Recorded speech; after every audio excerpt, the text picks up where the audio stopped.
Eu chamo ao palco o doutor Sérgio Freire, professor da Universidade Federal do Amazonas, doutor em Linguística pela Universidade Federal de Campinas, mestre em Letras pela Universidade Federal do Amazonas, Língua Inglesa pela Universidade Federal do Amazonas. Licenciatura. Boa tarde. Tarde bonita, né? Eu estou aqui desde o comecinho, aproveitando tudo isso, me enriquecendo, né? E eu preparei umas coisas para conversar com vocês e muitas dessas coisas já foram modificadas na minha cabeça à medida que eu fui ouvindo essa riqueza de experiência, essa riqueza de conhecimento que me antecedeu aqui. Mas eu queria cumprimentar, né, como manda o bom tom, eu queria cumprimentar o secretário professor Arone, meu querido amigo Arone, também cumprimentar os outros secretários executivos, a professora Darcília. A professora Darcília foi minha aluna, porque eu comecei cedo, tá, gente? Assim, só para explicar um pouquinho, assim. Ela foi minha aluna na Faculdade de Letras. Cumprimentar também o meu companheiro de trabalho na Universidade Federal do Amazonas, que está aqui cedido, o professor Guedelha, também a Ana Maria, muito gentil, Catunda, né, a quem eu não via há muito tempo, mas enfim, para dizer que são pessoas queridíssimas que me fazem eu sentir absolutamente em casa, né? Eu me sinto muito em casa aqui na SEDUC, me sinto mais em casa ainda porque eu estou falando com professores que gostam de linguagem, professores que trabalham com a linguagem, e a linguagem para mim sempre foi uma grande paixão. Eu sou formado em letras pela Universidade Federal do Amazonas, fiz meu mestrado também em letras, e depois de fazer meu doutorado lá em Campinas, na Universidade Estadual de São Paulo, na área de linguística. O Catunda falou que ele fez a faculdade de letras porque era que tinha mais vaga, né, Catunda? Eu fiz a faculdade de letras por uma escolha do Tuturbin-TT, sabe aquela história do Tuturbin-TT? Na hora de fazer a inscrição para o vestibular, na época tinha um negócio que chamava primeira e segunda opção, e aí eu digo, o que eu faço? Comunicação social, quero ser jornalista porque eu gostava de escrever, eu gostava de texto, eu gosto disso, ou eu faço letras? Vamos lá, Tuturbin-TT, tic-tac, tambarola, tez de dentro, tez de fora, tá. Aí pá, deu letras a primeira opção, aí eu passei para letras, né? E foi uma escolha muito bacana na minha vida ter feito letras. E eu estou falando um pouquinho da história da minha vida, assim, comecei a falar sobre isso, porque eu acho que isso é que as pessoas têm mais, de mais rico, né? Cada um de nós aqui tem uma história. Eu encontrei também o Moisés aqui, que também foi meu aluno lá em Manacapuru, né, Moisés? E essas histórias é que fazem a vida da gente, né? Então, eu vou falar algumas coisas para vocês, que são algumas reflexões teóricas e tudo, mas eu queria ligar isso que eu vou falar para vocês com histórias, né? Porque eu acho que as histórias exemplificam bastante os nossos percursos. Cada um de nós tem a sua história, cada um de nós tem suas alegrias, suas tristezas, cada um de nós tem seus segredos inconfessáveis, né? E isso que faz a subjetividade humana ser bonita. Isso que faz a gente ir para uma sala de aula para querer fazer a diferença para o nosso aluno. Então, o professor, antes de mais nada, é um ser humano, com toda a sua complexidade e a sua beleza, e vai encontrar outros seres humanos na sala de aula. Esse encontro precisa ser bonito, né? Precisa pensar numa estética da existência, algo que seja realmente feliz e agradável. Então, vamos começar falando, vamos começar a passar? Vamos falar de história, né? Ouvindo alguns colegas aqui, conversando com outros, eu voltei no tempo, né? Voltei no tempo, quando eu falei que a Darcília e Moisés foram meus alunos, foi exatamente na época que eu tinha acabado de entrar na universidade para ser professor, comecinho dos anos 90, eu me formei em 90, em 91 eu fiz concurso para a universidade, em 92 eu fui dar aula para a turma de letras lá de Manacapuru. Eu tinha 23 anos, né? Eu era novo e tal. Tinha um problema, porque sempre que eu entrava na sala de aula, as pessoas achavam que era o trote, que não era o professor, até convencer que era o professor e tal. Mas o tempo foi passando, né? E a gente vai encontrando pessoas, vai, sabe, aprendendo com elas. E eu queria começar falando do tempo, né? Pode passar, professor. Se a gente pensasse no tempo, pode passar. Se a gente tivesse uma máquina do tempo, vamos pensar na máquina do tempo. Digamos que algum cientista, lá do passado, conseguisse construir uma máquina do tempo, né? E dissesse assim, vamos ver como é que é o futuro? Vamos dar uma olhadinha nesse futuro? Eu cometi o mesmo equívoco que o secretário de vocês cometeu. Eu não cumprimentei o pessoal do interior, dos 61 municípios que estão aí nos ouvindo. Um grande abraço para vocês aí nesse grande Amazonas. Então, voltando, né, corrigido o equívoco. Então, o cientista inventasse uma máquina do tempo e dissesse assim, vamos lá, vamos mandar a gente para o futuro para ver como é que funciona o mundo lá em 2017. E aí ele resolvesse chamar alguém, né, para entrar nessa máquina do tempo. E vamos chamar um médico. Vamos botar um médico na máquina do tempo, médico lá do passado. Dizer, vai lá no futuro e vai dar uma olhada para ver como é que é o futuro em 2017. O médico entraria nessa máquina do tempo e aí, o que aconteceria? Pode passar, por favor. Chegaria e encontraria isso aí. Esse é o hospital, cheio de máquinas, tomografia computadorizada, PET scan, né? Uma série de equipamentos super sofisticados. Esse médico ia olhar e ia dizer, caramba, que é isso, meu? Né? Aí tem um hashtag da internet, né? Para quem conhece, né? Que é isso, assim, que é isso? Ele ia olhar e dizer, que diabo é esse? Que lugar é esse, cheio de fios, cheio de máquinas? Não, pelo amor de Deus, o que é isso? É um hospital. Não, isso não é um hospital. Um hospital é muito diferente disso. Ele ficaria realmente embasbacado se ele visse o hospital de 2017, nosso médico do passado. E aí ele disse, não quero ficar aqui não. Pode passar. Aí ele voltou. Quando ele voltou, ele disse, cara, aquele negócio do futuro, quero não. Muito obrigado. Aí ele disse, então preciso de um outro voluntário. Vou pegar um professor. Vamos escolher um professor para entrar na máquina do tempo. Chamou um professor, né? Aí disse, professor, eu quero que você entre na minha máquina do tempo, vá lá para o futuro e veja como é que é o futuro, 2017. Como é que funciona isso? Aí o professor entrou na máquina do tempo e chegou aqui, ó. Pode voltar um pouquinho? Pode ir de novo para frente. Aí o professor que chegou, pode passar, ficou muito feliz de boa, porque a escola que ele encontrou era igualzinha à escola lá de trás. É um cara aqui na frente, né? Pretensamente alguém que sabe alguma coisa, que está lá falando para quem não sabe, aquele monte de gente sentada na cadeirinha, na fileirinha, que é a herança que nós temos da escola, da Revolução Industrial. Porque o supervisor supervisionando um monte de gente, é a mesma lógica da fábrica. E aí, o professor ficou de boa, né? Ficou feliz, não, estou em casa, sem problema nenhum, posso ficar aqui e dar minha aula legal. Ora, vamos pensar, vamos refletir um pouco sobre o que a gente está dizendo. Qual é o nosso grande problema na escola hoje? Pode passar. Nós temos uma escola que é uma herança do século XIX. A estrutura dela é do século XIX. Nós somos professores do século XX. Nós nascemos no século XX. A maioria de nós, eu acredito que todo mundo é do século XX, né? Eu acho. Mas os nossos alunos, tudo século XXI.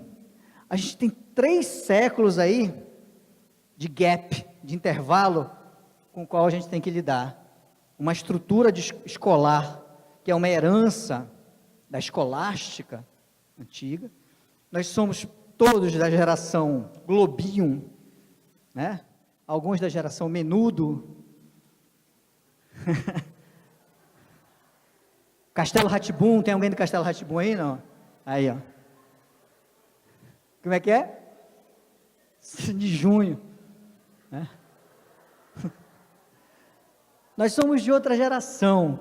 Os nossos alunos não são. Uma vez eu estava dando aula de inglês, que eu sou professor de inglês, né? Na UFAM. E aí eu estava dando aula de inglês, eu fui dar um exemplo, logo faz muito tempo isso. Mas eu estava falando, eu disse assim, aquele detetive careca da série, do seriado, o Kojak.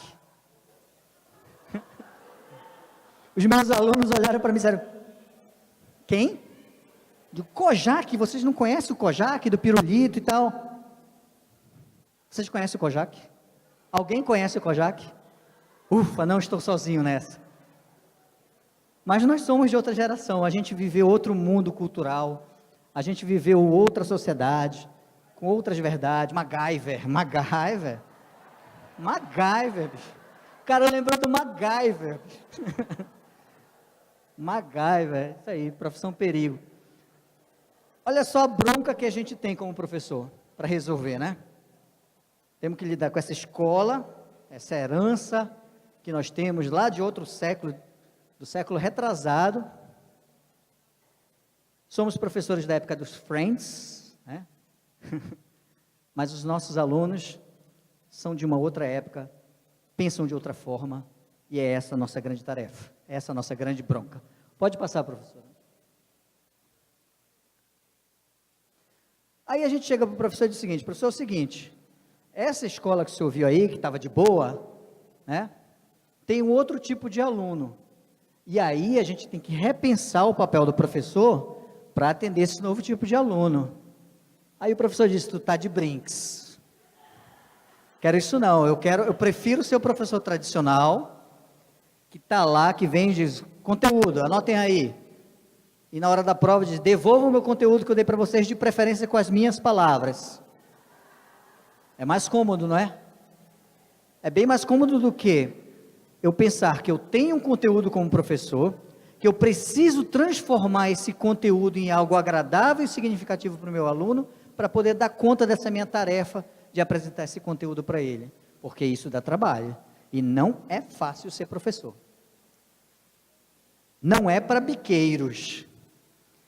Ser professor envolve formação, ser professor envolve investimento, ser professor envolve sensibilidade, uma série de outras coisas sobre as quais a gente vai falar. Ser professor envolve desenvolver competências. Essa é uma palavra-chave. A gente precisa pensar nas competências.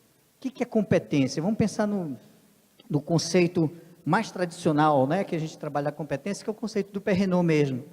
Competência é a capacidade que você tem para, usando as suas capacidades cognitivas, solucionar um problema.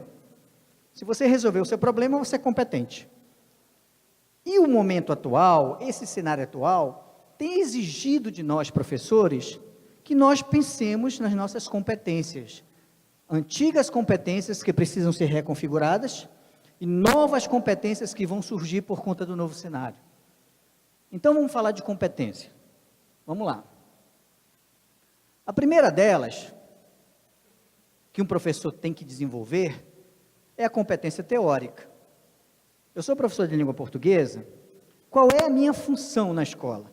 A minha função na escola é apresentar para o meu aluno a língua padrão. Porque a oralidade ele traz de fábrica, né? O tal do amazonês, livro lá que a gente escreveu.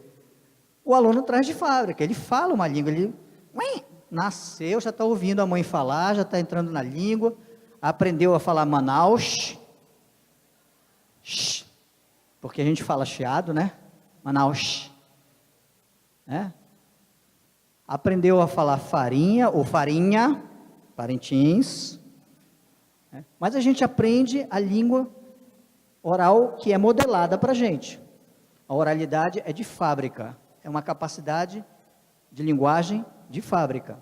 Mas, como foi dito aqui pelo professor, a escrita é uma tecnologia. A escrita não é de fábrica. A leitura não é de fábrica. Ninguém nasce escrevendo e lendo. A gente vai aprender isso. Nós vamos aprender essa tecnologia que foi inventada pelos sumérios lá 3.000 anos antes de Cristo. E essa tecnologia vai ser aprendida em um lugar, na escola. E na escola, quando a gente ensina essa tecnologia, nós precisamos ensinar também, instrumentalizar o nosso aluno para que ele tenha o domínio da norma padrão. porque é só na escola que ele vai estudar a norma padrão. Então, é função do professor apresentar ao aluno a norma padrão.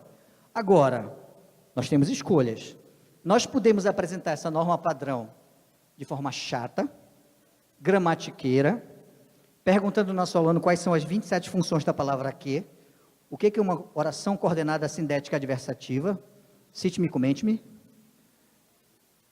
Ou a gente pode trabalhar com a língua viva, apresentar a norma padrão, utilizando aquilo que o aluno já tem de linguagem. Porque se o aluno não sabe tudo, ele não ignora tudo. Ele chega na escola com conhecimento, ele chega na escola com uma linguagem. E aí eu conto uma história para vocês. Eu tive uma aluna que chegou e disse assim: professor, estou lascada. Eu disse: o que foi, menino? Professor, não está dando certo a minha aula. Mas por quê? Eu dou aula lá na zona leste de Manaus, né? E assim, numa escola assim, numa área socioeconômica muito complicada, assim, cheia de galeiroso e tal. E aí eles não querem prestar atenção na aula. Não consigo trabalhar nada com eles, porque eles só querem saber de brigar, de falar de um monte de coisa. Esse é o universo deles. Eu digo, então, a tua tarefa é utilizar o universo deles para fazer a introdução no teu trabalho. Pô, mas professor, como é que eu faço isso? Faz o seguinte, faz uma experiência. Chega assim no começo da semana, pede para eles contarem uma história do que foi o final de semana deles. E aí depois, você transfere essa história para a norma padrão, né? Da oralidade para a norma padrão, para a escrita. O Marcuski, o professor Marcuski, tem um livro fantástico sobre isso, da oralidade à escrita. É um livro que eu recomendo muito. Como você trabalhar essa oralidade que o aluno já traz para a norma padrão que ele tem que aprender. Aí ela fez a experiência, aí ela veio me contar toda feliz da vida, com um brilho nos olhos. Putz, grila, professor, deu certo. Eu digo, como é que foi? Não, eles chegaram assim na segunda-feira e disseram assim, conte-me a história de você, o que vocês fizeram no final de semana? Aí um levantou a mão e disse, professor, é o seguinte, a gente foi jogar um pebol, aí o fulano de tal veio de 2 pés, deu um pisão, um pescoção no outro lá, detonou, o cara ficou todo pebado, mas ele ficou muito chateado. Aí ele foi em casa, pegou uma peixeira, voltou e ticou o cara todinho, ticou todinho. Foi assim, professor, porque lá o negócio é barra pesado. Aí ela disse, muito bem. Então, boa história, muito boa. Mas vamos pensar que vamos colocar essa história no papel. Aí, domingo nós jogamos um pebol. Opa, pebol dá para falar, mas vamos escrever de outra forma. Como é que a gente escreve? Futebol, isso. Então, domingo nós fomos jogar futebol. Aí ela começou a fazer, né, esse trabalho de usar a oralidade para a escrita, para a norma padrão e tal. Porque eu volto a dizer, é função da escola trabalhar a norma padrão. Na escola é o único lugar onde o aluno vai aprender isso. E a norma padrão é a norma de investimento. É a norma nos quais os livros estão escritos, as revistas, jornais. A gente precisa circular. Se eu vou numa loja, compro algo e dá problema, aí eu chego para trocar, o gerente diz, olha, senhor, por gentileza, escreva o que aconteceu. Eu não vou colocar. E aí, meu caboclo, é o seguinte, comprei uma televisão. Na oralidade vai, mas na hora que eu tenho que escrever, eu tenho que usar a norma padrão. Então, prezado gerente, no dia de ontem adquiri e tal. E é isso que nós, professores de língua portuguesa, temos que fazer com nossos alunos. Instrumentalizá-los com a norma padrão, mas sem ser chato, sem ser gramatiqueiro e utilizando aquilo que o aluno já traz. Isso envolve competência teórica.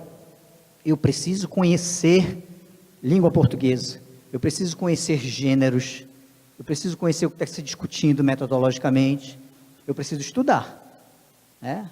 Eu faço faculdade de letras, eu estudo, aprendo um monte de coisa, sintaxe, morfologia, etc. e tal, mas não acaba aí. Eu preciso continuar lendo, preciso saber o que estão discutindo, né? Eu preciso saber o que está sendo posto na base curricular que está sendo discutida agora, que nós vamos ter um encontro aqui em Manaus, né, também, está agendado. Preciso saber tudo isso aí, porque isso faz parte da minha competência teórica, que é a primeira importante competência que a gente tem que desenvolver para ser um bom professor do século XXI. Então, vamos lá, adiante. Agora, não basta eu ter competência teórica, se eu não consigo fazer essa ponte que essa professora fez no exemplo. Se eu não consigo transformar essa teoria em algo real para o aluno, em algo concreto para o aluno, em algo relevante para o aluno. E aí a gente tem uma segunda competência que é fundamental, que é a competência aplicada. É você aplicar o conhecimento que você tem para transformar em algo relevante para o aluno. Gente, isso dá um trabalho danado, mas é o que faz a aula ser boa. É quando você consegue pegar o seu conteúdo e linkar com a vida do aluno para fazer com que aquele conteúdo seja legal e relevante. Esse é o grande trabalho, porque nós recebemos, né, uma lista de conteúdos que a gente precisa trabalhar, que a gente precisa apresentar para o aluno. A pergunta é, como é que eu transformo esse conteúdo aqui, de língua portuguesa, num conteúdo relevante para o meu aluno, em algo legal, em algo bacana, em algo agradável? Ora, para fazer isso eu tenho que usar a vida dele, a experiência dele, a cultura dele, a vivência dele. Esse é o melhor caminho que tem, porque aí eu vou trabalhar o conteúdo de forma relevante. A relevância é o que faz uma aula ser legal ou não. A relevância é que faz o seu aluno ficar na sala de aula de corpo presente, de alma, né? E não só de corpo presente, pensando em mil outras coisas lá fora. É a relevância que conquista o aluno para a sua aula, é a relevância que faz com que o aluno saia da sua aula, naquilo que é o maior elogio para o professor, e diga assim, professor, pô, sua aula é muito massa, olha, eu falto qualquer uma menos a sua. Cara, isso é um elogio que qualquer professor se... Olha, me arrepio todinho, cara. Isso é brincadeira, não. Me arrepio. Porque isso é muito bacana. Isso é o retorno de um trabalho, do investimento que a gente faz como professor. Então, a competência teórica é fundamental, mas se eu não tiver competência teórica, vai cair naquela de dizer assim, e todos nós já tivemos professores assim, todos nós fomos e somos aluno. Eu sou aluno de novo, fiz mestrado, doutorado e tal, e resolvi estudar de novo. Hoje eu sou aluno de psicologia. Faço o 7º período de psicologia, resolvi estudar de novo. E tenho professores assim, como nós tivemos professores assim, que você sabe que o professor sabe. Mas aí vem aquela frase, ele sabe só para ele. Quantos de nós não tivemos essa experiência, né? De você ter um professor que você sabe que o professor sabe o conteúdo, mas a aula não rendia, a aula não fluía, porque ele não consegue fazer a ponte, ele não consegue exercitar a competência aplicada.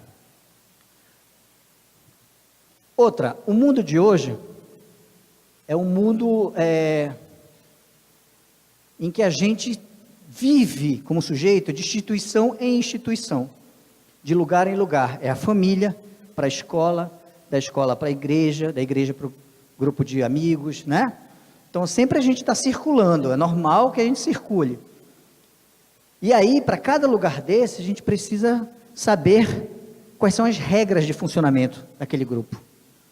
E a escola não é diferente, e essa é uma competência que um professor precisa ter também para o século XXI, que é a competência institucional, é saber como é que a minha escola funciona, o que ela tem de disponível, o que ela não tem de disponível para eu brigar lá com o gestor, lá na distrital, ou lá com o secretário, aproveitar que ele está aqui, ó, ei secretário, cadê a internet lá na escola? Né? Só está aproveitando o espaço, vamos lá. Né? A gente precisa fazer isso, a gente precisa conhecer a instituição na qual a gente trabalha, para inclusive mudá-la naquilo que a gente não quer, mas assim, mudar de dentro, porque é muito fácil jogar uma pedra de fora, eu não estou dentro, né? É fácil, eu coloco uma dinamite lá, vou-me embora e bum, explodo, mas quando eu estou dentro, um catolé, isso, bota um catolé lá, pum. Mas quando eu estou dentro é mais complicado, porque se explodir, eu vou junto, a não ser que eu tenha vocação para homem-bomba, né? Portanto, desconstruir é mais difícil, porque desconstruir envolve que você esteja como sujeito da coisa. Eu quero melhorar algumas coisas com as quais eu não concordo e a gente precisa mudar, mas eu estou dentro do barco, então eu não posso furar a canoa, porque senão a gente vai todo mundo para o fundo. A gente precisa achar os mecanismos de como fazer as mudanças, e isso envolve competência institucional. Eu tive alunos na faculdade, excelentes alunos, competentes teoricamente, excelentes professores, competentes aplicadamente, mas que não tinham competência institucional, e não paravam, pulavam de escola em escola, porque eram profissionais que não eram bem quistos na escola, porque até para reclamar, reclamava de um jeito errado, né? E a gente precisa descobrir o jeito certo de fazer críticas, a gente precisa descobrir o jeito responsável de fazer mudanças, e não só aquela coisa destrutiva de jogar bomba e sair fora. Então a competência institucional é uma competência fundamental também. Vamos adiante. Ó, palavrinha bem comum hoje em dia, né? Wikileaks, Wikipedia, Wiki. O que é o Wiki? É outra característica da nossa sociedade. Nenhum homem é uma ilha, já dizia o escritor, né? Ortega y Gasset, um filósofo, diz assim: eu sou eu e minhas circunstâncias. Ninguém está sozinho no mundo, gente. A gente precisa entender que o trabalho do professor, fundamentalmente, é um trabalho wiki, um trabalho colaborativo, né? O wiki tem essa lógica, essa ideia de colaboração. Quanto mais eu partilho com meu colega as minhas experiências, quanto mais eu troco o que deu certo, o que não deu, eu estou enriquecendo, porque, sabe, conhecimento é diferente de um objeto. Eu tenho aqui meu celular, se eu chegar e disser assim: Catunda, toma, pode ficar com meu celular, eu não vou ter mais o celular. Mas com conhecimento não funciona assim. Quanto mais eu distribuo conhecimento, mais eu me enriqueço. Tem uma outra natureza de funcionamento isso aí. Portanto, a gente precisa pensar colaborativamente também. É outra competência. Vamos lá. Eu estou assim passando rapidinho nas competências porque eu quero chegar na questão da tecnologia. A gente vai chegar lá. Aqui. Competência digital. Ótimos os relatos aqui, né? Da resistência. Cadê a professora? Está aí, está ali, ó. Eu resisti a esse negócio. Quero não, esse negócio não, pelo amor de Deus. Agora sim, nós vivemos num mundo digitalizado. A vida está sendo digitalizada, né? Vivemos num mundo em que você tem o átomo de um lado e você tem o bit de outro lado. Tem um livro que é átomo, papel, mas eu posso ter o mesmo livro em formato eletrônico, né? Foto, as fotos hoje são digitais. Raramente alguém revela uma foto, fica tudo guardado no álbum digital. Então a vida está sendo digitalizada, o mundo está sendo digitalizado, e nós professores temos que entender, e isso também foi dito aqui, ótimo, as pessoas que me antecederam já adiantaram muita coisa, que foi o Catunda que falou isso, né? Essa geração que está aí já nasceu com a tecnologia digital. Eu tive que aprender o que é isso, porque tecnologia é isso, tecnologia é aquilo que você tem que aprender.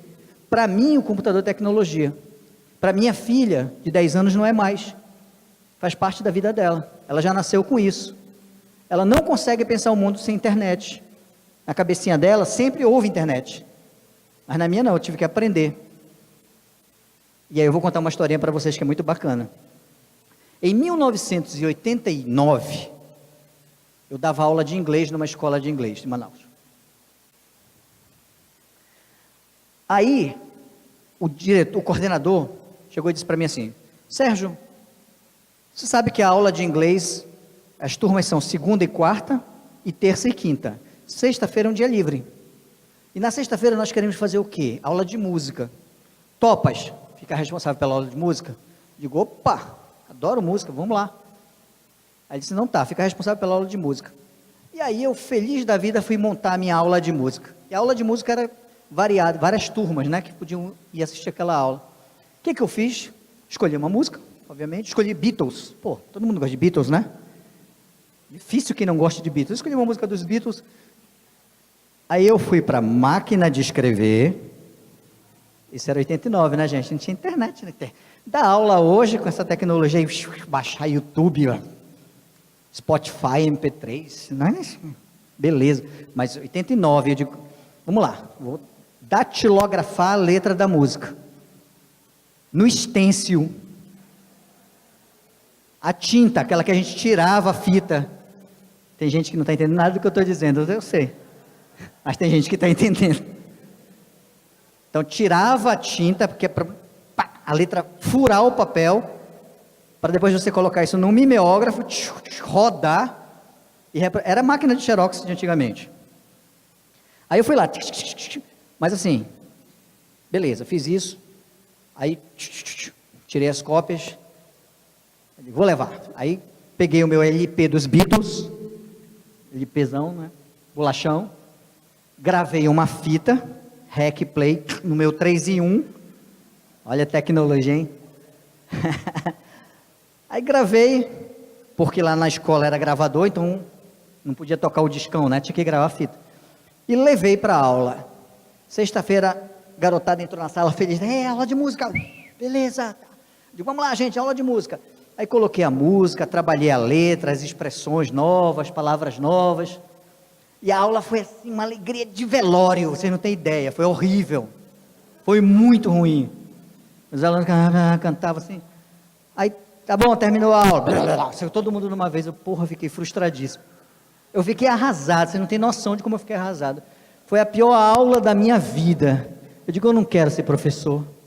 Eu não quero, não consigo tocar as pessoas, aquela coisa assim. Aí eu saí da sala, sentei na lanchonete, pedi um misto. Fiquei comendo, refletindo sobre a vida.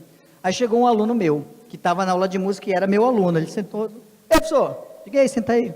E aí, como é que foi a aula de música? Professor, legal. Eu digo, não, mas foi legal mesmo? Pode ser sincero, não foi legal não, né? Foi não, professor, foi horrível. Mas, professor, posso dar uma sugestão? Eu digo, vai lá, dê sua sugestão. Deixa a gente escolher a música. Pentecoste. A luz veio. Foi isso, eu escolhi uma música que eu gostava. E não uma música que meus alunos gostavam. O lance foi esse. Aí o que eu fiz? Vamos lá aprender, né? A gente tem que aprender, senão para quê? Aí eu fui nas salas e fiz enquete. Passei uma enquete. Vamos lá, qual música que vocês querem estudar sexta-feira? Vocês é que vão escolher.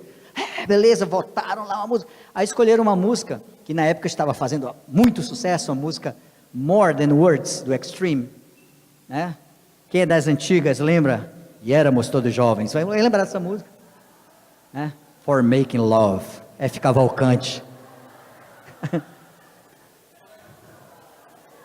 Mas sem choro, calma. Aí, era uma música muito romântica, né?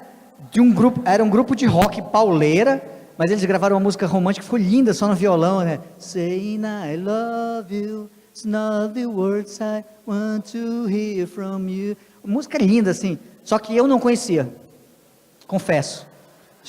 A música que ganhou foi More Than Words, que música é essa? Lá vai eu atrás da música. Aí eu digo, bom, não tinha internet. Volto a lembrar que não tinha tecnologia. Essa tecnologia, né? Tinha outras tecnologias. E aí eu digo assim, o que eu vou fazer? Aí eu liguei a MTV, na época tinha a MTV, Music Television, que passava clipes o dia todo. Não é da época de vocês também, não. Liguei o meu videocassete, estou só falando de tecnologia de ponta aqui, né? Aí eu liguei meu videocassete na televisão, e fiquei lá com o meu dedo no REC, esperando passar o clipe. Foram 2 dias, comendo na frente da televisão, fazendo tudo. Digo, essa música vai ter que tocar aqui, bicho. Eu vou gravar, vou ter que ter um vídeo desse negócio. E aí o cara, More Than Words, gravei. Consegui gravar em vídeo o clipe. Torcendo para o cara não entrar e não estragar o finalzinho, né? Que ainda tinha aquele negócio assim, né? E aí vocês estão ouvindo, puta, né? Mas gravei tudinho. Beleza, aí próximo passo, tirar a letra da música, porque não tinha Google, né? Hoje em dia, More Than Words, Extreme, vem a letra bonitinha lá, vem o vídeo, baixa o vídeo do YouTube, fosse hoje, mas aí eu tirei a letra da música, aí processo de novo, máquina de escrever, stencil, fita, gravar, beleza. Isso foi o vídeo, aí eu tive a mesma via crucis para o áudio. Liga lá na rádio, espera com a fita no ponto.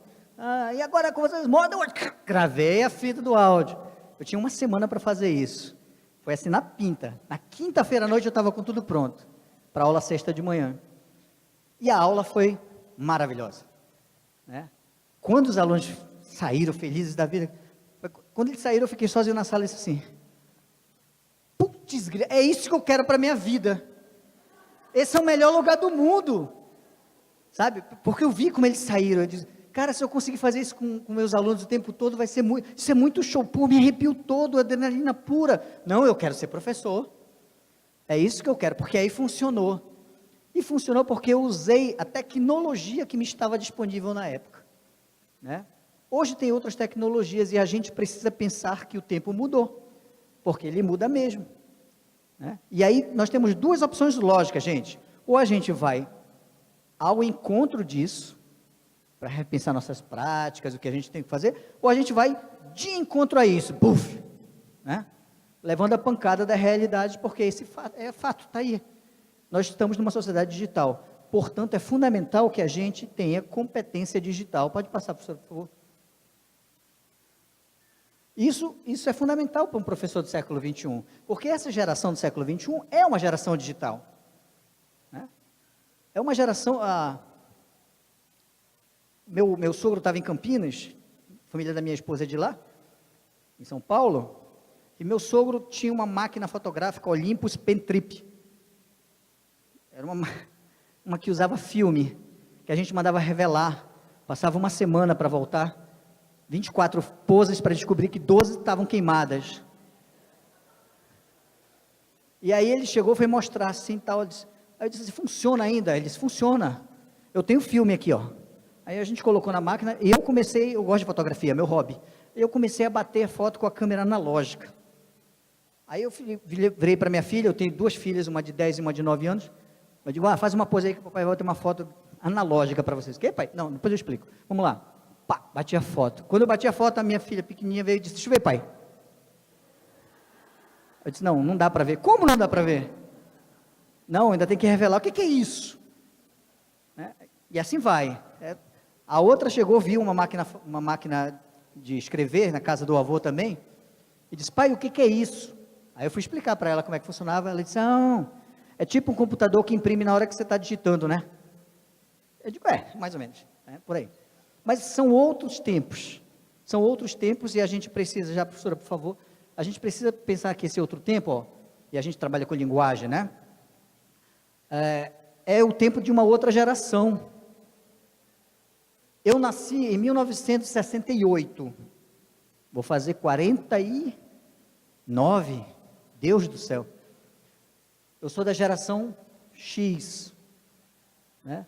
A geração antes da minha é a geração Baby Boom, do pós-guerra, né? A geração que veio depois de mim, que nasceu entre 77 e 97, é a geração chamada Y. E depois de 97, de 98 para cá, já tem uma geração chamada Next, que é a geração das minhas filhas, por exemplo, que é totalmente digitalizada. Totalmente. Minha filha chega e diz assim, pai, dá para reinicializar o roteador porque o Netflix está fora do ar. Vai lá, então, beleza. Isso faz parte do cotidiano dessa geração. Eles não têm que aprender, isso já é, ponto. Né? Nós, que somos de outra geração, temos que aprender tecnologia. Minha filha chegou, a mais nova, chegou e disse, pai, a Luara, vem aí, me leva lá para ver a Luara.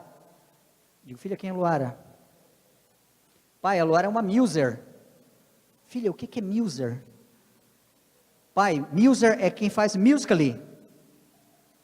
Filha, o que é Musical.ly? Ai, pai, pelo amor de Deus. Aí ela pegou o telefone dela, mostrou esse programinha aqui, ó, que você faz clipe, você filma e tal. E a Luara tem 7 milhões de seguidores no Instagram. E ela está vindo aqui em Manaus e tal. Eu quero ir lá visitar a Luara, ver a Luara, pegar autógrafo, bater foto com ela. É um mundo todo próprio. Essa pequenininha, ela é muito engraçada, porque ela chegou e disse assim, a outra é CDF pra caramba, a outra chega da escola, já faz a tarefa, que ela quer se livrar logo, ela diz, não pai, vou fazer logo outra. A pequena para fazer a tarefa, ela embroma, enrola no tempo dela. Sabe como é que é, né? Os filhos têm personalidade diferente. Aí um dia eu disse, Marina, vai logo fazer essa tua tarefa, Marina, vamos lá, eu te ajudo, vamos resolver logo isso. Porra, pai, é muito chato, tem coisa que é muito chata, a aula é muito chata, devia ter aula no YouTube, devia ter canal no YouTube para a gente assistir aula no YouTube, porque é uma geração que não assiste mais TV, é uma geração que assiste os canais do YouTube, conhece todos os YouTubers, né? Mas não assiste mais TV. Quando elas eram menores, aí eu também, viu, Catunda, eu conhecia tudo, Backyardigans, Poco, aquele tudo do canal lá da Discovery Channel, conhecia as musiquinhas todinhas, né? Eu tenho só 4 anos, Fifi, Floriguinhos, mas aí elas discutiram isso e hoje é só internet. Aí eu cancelei a TV a cabo em casa, e aumentei a internet, porque é só o que elas usam, né? Assistem. Então é uma geração toda digital, é a geração Next. Nós temos alunos da geração Y, da geração Next. né? Mais da geração Next do que da geração Y. E é um tipo de gente que pensa diferente, essa moçada aí. Pode passar, professor. Pode passar, vamos lá. Ó, algumas características dessa geração. Liberdade. Eles querem fazer o que eles querem. Quanto mais você manda essa geração fazer as coisas, menos eles fazem. Mais resistentes eles são. Então, não é estratégico, né, chegar e dizer, você tem que fazer obrigatoriamente. Já era, bicho, isso é declarar guerra. Você tem que convencê-los que isso é legal para eles. E aí eu estou falando de sala de aula mesmo, né? É uma geração que gosta de customizar. Você dá um equipamento, um celular, um laptop para esse aluno, a primeira coisa que ele faz é botar um adesivo com a cara dele, né? É aquilo que o pessoal faz com os abadás. Você compra um negócio de abadá e tal, a primeira coisa que você faz é customizar, corta tudinho, faz do seu jeito, dá um nó, não tem esse negócio? É a geração da customização, ou seja, a coisa tem que ter a minha cara.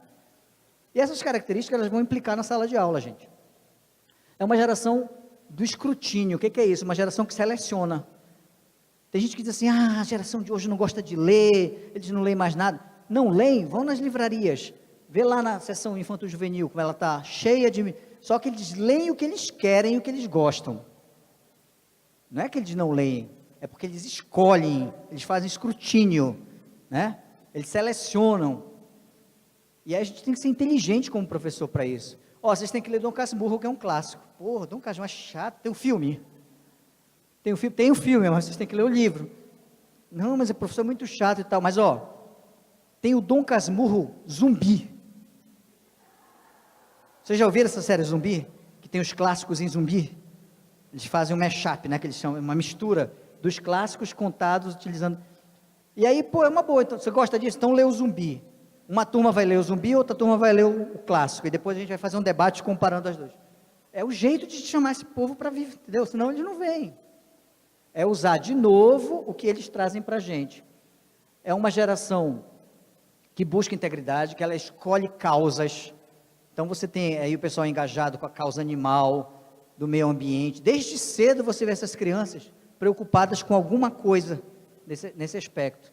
Eu estou citando assim algumas características para a gente pensar em usar isso aqui na sala de aula, porque esse aluno que a gente tem é uma geração da colaboração, é uma geração do entretenimento. Se a aula não for divertida, já era, tchau. A aula tem que ser divertida. Eu saio de casa, sabe, me desloco, vou lá para a escola, vou para a sala de aula, chego na sala de aula e ainda é chato. Ah, não, vou embora.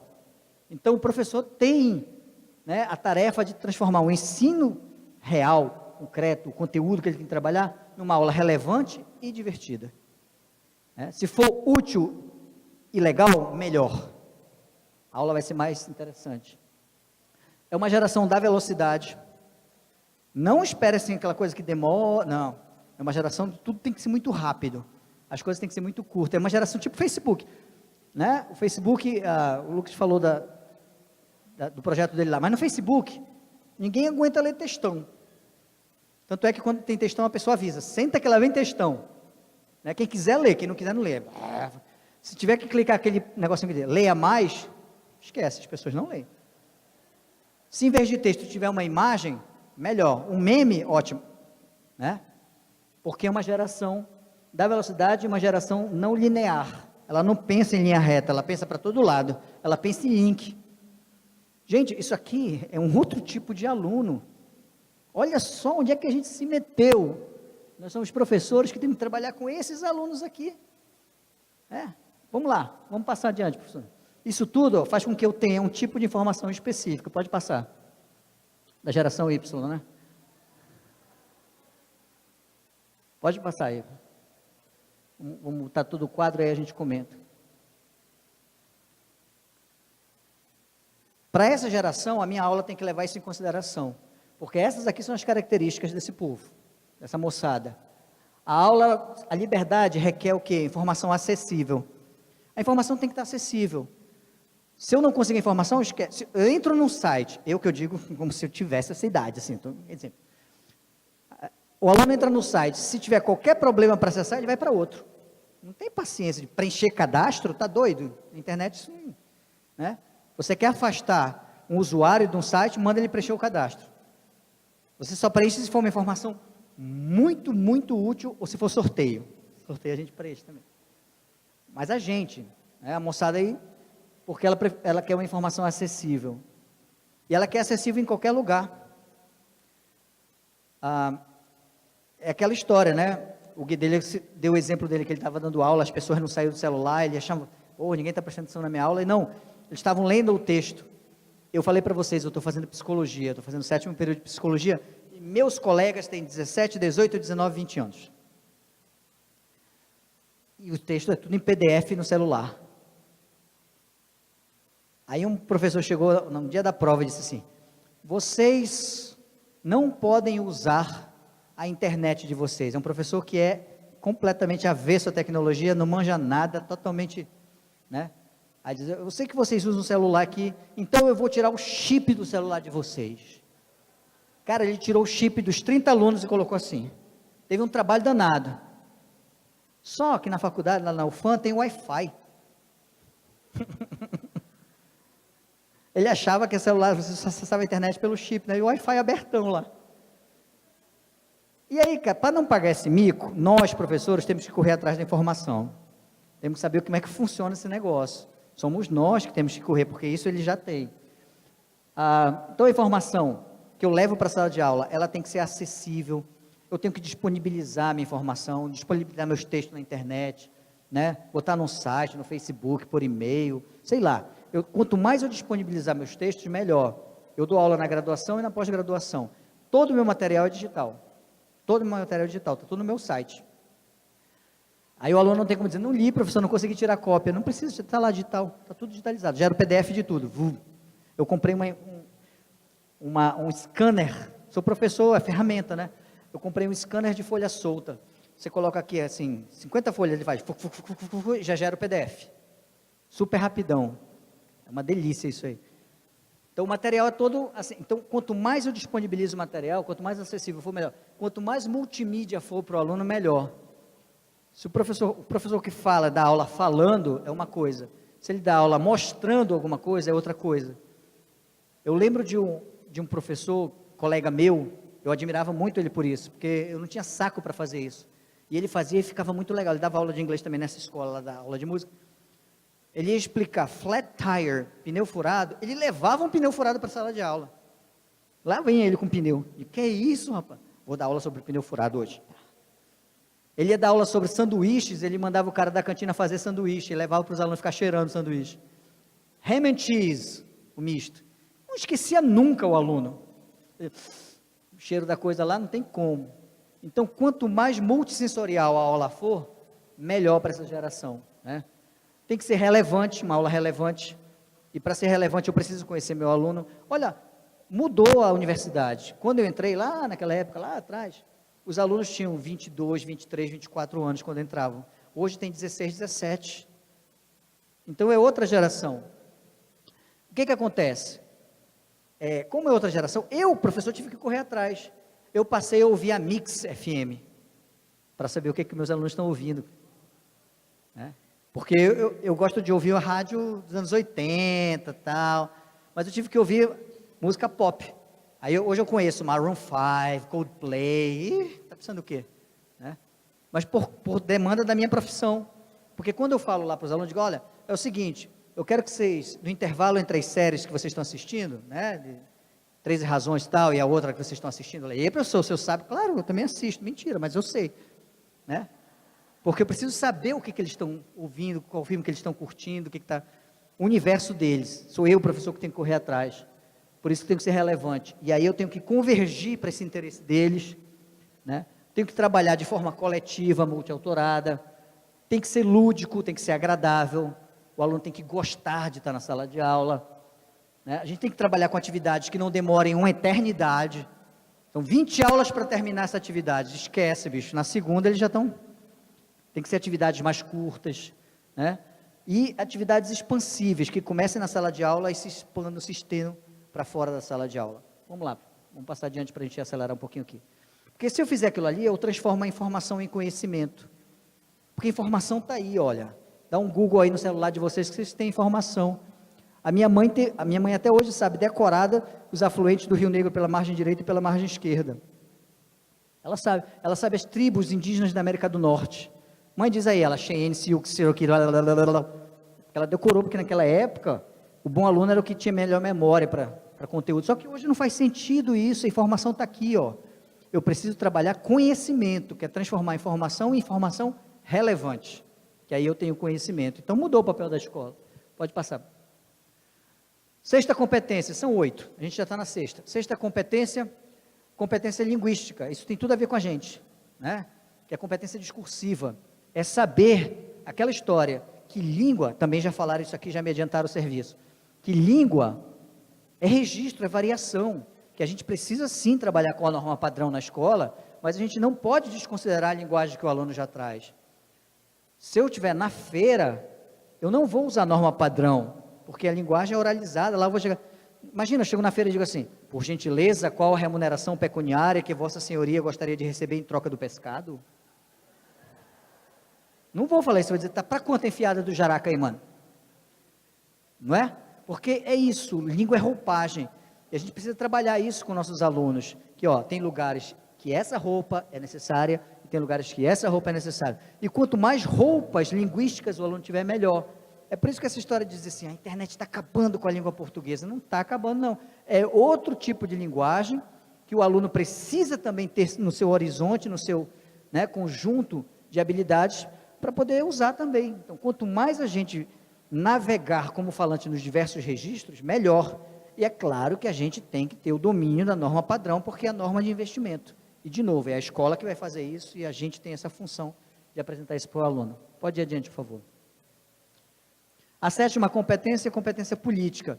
E aqui a gente não está falando de política partidária, não. A gente está falando de política no sentido que o Paulo Freire dizia lá na Pedagogia do Oprimido, que a educação é um ato político. Né? De a gente se posicionar, de a gente querer um mundo melhor para o nosso aluno, de a gente querer um mundo mais justo. O lugar do professor é um lugar privilegiado para isso, porque os nossos alunos nos ouvem. Nós somos assim, às vezes alguns se apaixonam pela gente, se apaixonam mesmo, né? Porque é um lugar simbólico do conhecimento. E a gente precisa usar isso, sabe, para fazer mudança política, para a vida ficar melhor, para a sociedade ficar melhor, sabe, para a gente ter uma distribuição de renda melhor, para que as pessoas tenham comida na mesa. Parece que não tem nada a ver, né, com a nossa prática de sala de aula, mas tem tudo a ver. A gente precisa se posicionar na vida, não tem essa de neutralidade, não. E o lugar do professor é para se posicionar. Vamos lá, já pousando o avião. E a oitava competência é a competência afetiva. Cara, se você não gosta de gente, vai fazer outra coisa, não vai ser professor. Tem 1000 profissões que você trabalha lá escondidinho, tal, vai ser soldador de base petroleira, submarina, fica lá embaixo, né? Vai ser controlador de voo lá em cima. Mas professor tem que gostar de gente, a gente tem que gostar, tem que querer bem as pessoas, sabe? Tem que querer que o nosso aluno saia da nossa sala de aula mais feliz do que ele chegou. Porque tem professor que vai ser professor para exercitar seu sadismo, para fazer o aluno sofrer, né? O aluno, meu Deus, sai torturado da sala de aula, sai chorando. Não faz, para mim isso não faz o menor sentido. Eu dou aula para o primeiro período do curso de letras da Universidade Federal do Amazonas, eu digo isso para os meus alunos no primeiro período, eu digo, olha, você tem uma escolha, você pode ser um professor que faça isso, que faça o seu aluno sair mais feliz da sua aula, porque ele adquiriu um conhecimento novo, porque a aula foi alegre, enfim, por 1000 motivos, ou você pode ser um professor que torture o seu aluno nos 50 minutos de aula que você tem. A escolha é de vocês, a escolha é nossa como professor, que tipo de professor nós vamos querer ser, não é de ninguém, né? E quem gosta desse sadismo, eu recomendo terapia, é legal, é bacana, para a gente descobrir por que a gente está fazendo isso. Vamos lá, fechando. Aí eu finalizo com uma história. Você sabe o que é isso aí? Alguém reconhece? É uma ameba. E a história que eu conto para vocês é o seguinte, eu estava na 6ª série, e aí a professora de ciências passou um trabalho sobre a entamoeba histolítica. O negócio foi tão traumatizante que eu gravei o nome da ameba, o nome de batismo dela. Aí eu chego em casa, meu pai era professor de português, eu olhei e só tinha lá, né, gramática, livro de português, romance, literatura. Aí eu olhei para o outro lado, minha mãe é professora de pedagogia da UFAM, só tinha lá Paulo Freire, pedagogia, né? Não tinha nada de ameba, né? Só tinha lá a Barça, que era enciclopédia na época, não tinha internet. E aí eu digo, não vou copiar a Barça, não vou fazer um trabalho igual a todo mundo, eu quero fazer uma coisa diferente. Liguei, peguei o telefone, disquei para o meu, porque é disco, né? Disquei para o meu tio que é médico, disse, tio, tem alguma coisa sobre a ameba? Ele tem muita, vem aqui. Aí eu fui lá, meu tio colocou um monte de livros sobre a ameba em cima da mesa, eu peguei os livros, comecei a ler, aí disse, isso aqui fala da ameba, isso aqui repete, então se repete em 3 textos deve ser importante. Aí eu fiz um trabalho de pesquisa mesmo, eu montei, sabe, um texto novo a partir dos textos sobre a ameba lá que tinha. Fiz o trabalho, copiei no papel ao maço, cheguei em casa, fui passar a limpo, né? Aí fiz uma capa no papel ao maço, desenhei, pintei a ameba da capa com lápis de cor, 24 cores, tal, beleza, então, e guardei meu trabalho para entregar no dia seguinte. Isso era um domingo, eu tinha que entregar na segunda-feira. Passei o domingo na casa do meu tio. Na segunda-feira eu vou lá, a professora chamava a gente pelo número na escola. Eu era o 43. Aí 42 trabalho, 43 trabalho. Aí eu levantei e fui levar o meu trabalho para ela. Quando eu entreguei o trabalho para ela, ela abriu o trabalho e disse, o que é isso 43? Aí eu digo, professora, é o meu trabalho. Ela disse, isso é o teu trabalho? É, mas olha só, aí ela me mostrou, aí estava a capa que eu tinha feito, e dentro, em vez de colocar o trabalho passado a limpo, eu coloquei o rascunho. Aí eu falei, professora, mas é porque eu coloquei errado. Ela disse, não, você não fez o trabalho. Eu disse, professora, eu fiz o trabalho. Não, você está querendo me enganar. Eu digo, professora, eu fiz. Aí não tinha aquele negócio, né? Vou passar um WhatsApp para meu pai trazer o trabalho. Não tinha como. Aí ela disse, você vai ficar com 0. Eu era CDF. Vocês imaginam o que é um 0 por CDF? É a morte, né? Aí eu fui para casa. Cheguei lá, o trabalho estava em cima da mesa, lá de trabalho. Aí no outro dia, eu não tinha aula com ela, eu levei o trabalho, fui na escola, a escola tinha os vidros altos assim, na porta, eu sempre fui alto assim desse jeito, né? Aí eu ficava pulando até achar a professora, quando eu achei, eu bati na porta assim, disse, com licença professora, ela olhou e disse, 43, diga. Eu digo, professora, com licença, eu vim só trazer o trabalho que eu fiz, só para mostrar para a senhora que eu fiz o trabalho. Ela, muito bem, tá bom, eu recebo. Eu digo, não quero que a senhora receba não, todo orgulhosinho, né? Quero que a senhora receba não, é só para mostrar para a senhora que eu fiz o trabalho. A senhora não acreditou em mim, professora, eu nunca deixei de fazer um trabalho. A senhora desconsiderou a minha história como aluna. Aí eu fiz uma discursão, sabe? Aí ela me olhou e disse, tu não vai entregar o trabalho? Eu digo, não, então tu vai ficar em recuperação. Eu digo, eu fico. Aí saí, fui chorando para casa, como um bom CDF, né? Fiquei em recuperação, estudei para caramba. Mas por que eu estou contando essa história para vocês? Porque isso tem a ver com afetividade, com você considerar o seu aluno como uma história, como um processo, e não só como uma coisa pontual, né? Um aluno que tira 5, 7 e 9 e tem uma média, é diferente do que tira 9, 5 e 7 e tem a mesma média. Tem uma história, um cresceu, o outro decresceu, tem alguma coisa que eu como professor tenho que olhar. E finalizando, o último slide aí, passando da ameba. Hoje quando meus alunos chegam assim, professor, não deu para fazer o trabalho, eu digo, não, aí eu penso, ameba, entrega amanhã, sem falta. Ó, esse professor lá de trás que a gente viu, né? Pode passar. Esse professor lá de trás que a gente viu, se entrasse na máquina do tempo, pode passar. Chegasse na escola dos tempos atuais, pode passar. E exercitasse essas competências, né? Ele ia sofrer menos do que aquele que a gente viu lá no final. Pode passar para terminar. Ele ia se integrar nesse tempo, ia ficar feliz.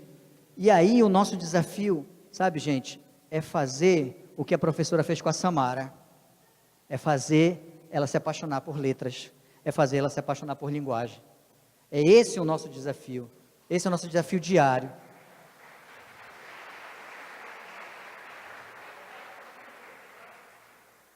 E a gente precisa identificar naquelas competências onde é que a gente está falhando para correr atrás. Me falta competência teórica, me falta metodologia, me falta conhecer mais o meu aluno. Qual é a competência em que eu estou falhando? Porque ninguém é perfeito naquilo lá. Aquilo ali são parâmetros, mas a gente precisa ter autocrítica para tentar identificar, para poder fazer o nosso trabalho legal, o nosso trabalho gostoso, que seja um trabalho que valha a pena sair todo dia para ir para a escola, para encontrar pessoas e fazer a vida das pessoas felizes. temos um compromisso ético. A ética passa pela alteridade, pelo outro, de fazer o outro ser mais feliz. E esse compromisso ético se complementa com o compromisso estético, do belo, da vida bonita, da boniteza, né? Uma vida feliz para todo mundo. Não faz sentido que a escola seja triste, a escola precisa ser um lugar feliz, e as nossas práticas profissionais precisam colaborar para essa felicidade. É esse o recado que eu tinha para dar para vocês aqui. Porque tecnologia é uma ferramenta. Se a gente não pensar filosoficamente a nossa prática, não adianta ter um computador do mundo, não adianta ter a melhor internet do mundo, não adianta não adianta eu ser um professor Wi-Fi de cara e ter uma alma de mimeógrafo. Há algo. Não adianta. A gente precisa mudar a prática. É esse o meu recado para vocês. Obrigado.